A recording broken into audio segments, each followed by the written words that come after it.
Supreme Court is the Supreme Court. What the Supreme Court says represents the law. We respect it. We go by it. There is no other way. We had hoped that it would come our way, but it has gone the other way. It simply means that we have to go back to the High Court and get done with this quickly. We still have hope. We're not in despair. By the grace of God, yes. So victory is assured. Yes, at the end of the day. We will lose a little time. We still have to go back. That's all it means. But I'm very consoled by what the Supreme Court said, that he ought not to have been treated the way he was treated. His bail ought not to have been revoked. His home ought to have been invaded. All that is a consolation to us. So we have hope. Thank you very much. Well, if in recent times you're listening to the commentaries of most Nigerians, there is now a process of judicial rascality. Because if the Supreme Court condemns all the processes, especially the rendition that brought him back to Nigeria, and you're not asking that he goes back to the court of, Federal High Court for the trial to start, I feel it's a lot of injustice. It's a lot of injustice in all forms of jurisprudence. So all I would say that we just leave it in the hands of God at the end of the day. How can somebody, it's difficult to make a comment because when you listen to the judgment when it started, it was clear that they accepted the illegality committed by the federal government of Nigeria in all aspects of it. And yet you went on to this, to remove the judgment of the appeal courts because of lack of jurisdiction which they led about the lower court. I don't think that is fairness in any consideration, but they say that they are final because it's the Supreme Court. They are also infallible because it is the final court of the land. So we'll go back to the Federal High Court and hopefully we'll probably request that a bail is granted at that level. So for me, it's a win-win affair. At least something has seriously started, and I hope that the process at the Federal High Court will be, that will be expedited so that the young man can come and be useful to his society. But the only unfortunate thing is that the insecurity in Nigeria, and especially in the southeast, will be worsened off because people don't believe what is happening in this country anymore. So if the Supreme Court of Nigeria is not even looking at the implications of what is going on, Boko Haram is on, bandits are on, iPod is on. So where is the country that we're all looking forward to? May God bless this country. Thank you very much. For the camera, sir. For those who don't know, sir. Sorry? For those who don't know, your name for the camera, sir. Your name. I'm Chief Dan Olasi. I'm Chief Dan Olasi, and an Igbo small statesman. The 3rd December. For us in the opposition lawmakers and opposition political parties who I speak for, this judgment today is very shocking to us because we missed an opportunity to lay the foundation and path for political resolutions of these issues. And it's so painful that the eminent jurists understood the issues, but in their conclusion decided to arrive at something that is so worrisome to us. And what is that? The Supreme Court agrees today that the extraordinary rendition of Nnamdi Kanu from Kenya is illegal. That is the first victory that was recorded today. Then the Supreme Court also said today that the invasion of his house by the security agencies that led to killings and the man running to safety is also illegal. These are the foundations. And then the Supreme Court also goes further to say that the revocation of his bail ought not to have happened, thereby saying that he's supposed to be enjoying the freedom, which is the very foundation of this struggle up to Supreme Court. So now what happened?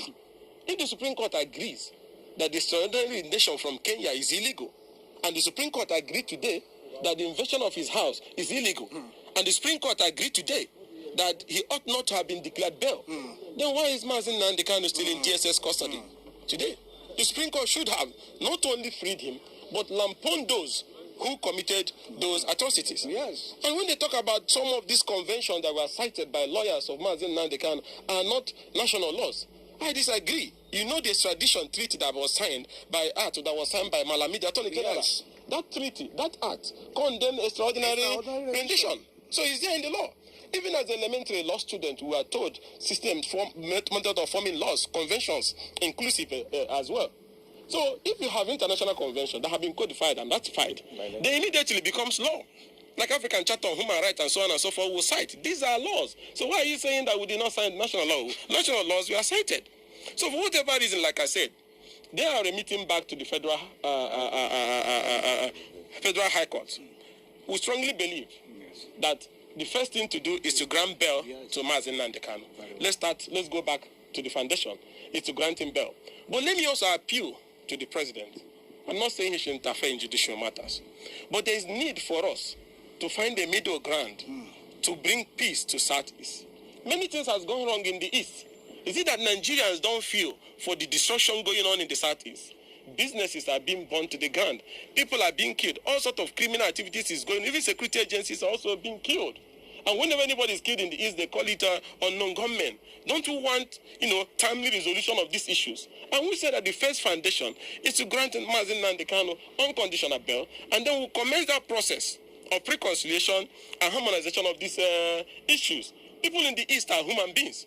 Everybody was expecting that this Christmas was going to be the first beginning of returning peace to the Southeast, because people were expecting, people were warming up for it. And then a few days to Christmas, the Supreme Court agrees that his arrest was illegal, that the rendition was illegal, that the invasion of his house was illegal, but he should remain in DSS custody. That's why I say it's a sad December. It's very painful. And I'm appealing. The president still have powers under the Constitution. You see, all these things we are going from Federal High Court to Appeal Court to Supreme Court still have a political solutions to it under the Constitution. Well. Under the Constitution, the president has powers to issue knowledge. Yes, that power is constitutional. So I'm appealing to the president that despite whatever has happened today in Supreme Court, thank God that the Supreme Court have ruled that the rendition from Kenya of Nnamdi Kanu is illegal.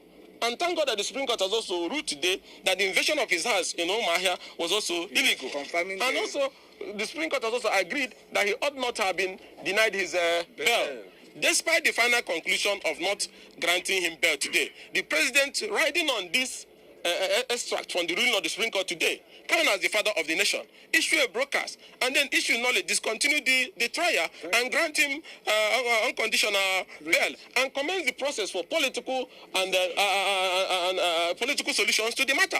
So that at the end of the day, every part of Nigeria can come together on that principle of justice, equity, and fairness. So it's not we didn't lose anything today, but it's also surprising that the final conclusion we were expecting was not made. But it's also victory for us that the Supreme Court agrees that the rendition from Kenya was illegal, and that the invasion of his house in Omahia is also illegal, and that he ought not have been denied his bail. So it is victory for all of us who love democracy, justice, and fairness. Despite that, the fact that the Supreme Court have also refused releasing him by allowing the appeal by the federal government. But the president still have a role to play. That's why we're appealing to the president to exercise his constitutional power. Going by the extract from this positive extract from the judgment of the Supreme Court today is to issue knowledge and discontinue the trial and initiate the process for political resolution. Anybody that is telling you that the path to peace is endless incarceration of Nnamdi Kanu is deceiving you. Yes. That person is enjoying the crisis, the killing and destruction in the East. Let's find a way. The president has been a Democrat advocating for justice, equity, and fairness. Even in Nedeko, issues of Nedeko all about issues of constitutional rights, fairness, equity, and justice. This is what we have known the president over the years for. And we expect him, as somebody who has championed rule of law, as a Democrat, as a leading member of Nedeko, to understand the circumstances we're operating in today and use his presidential power and issue knowledge so that Nnamdi Kanu can go home. And we can now open the window and opportunity for final political resolution of this matter. Thank you. Yeah. That's not the point that the court made.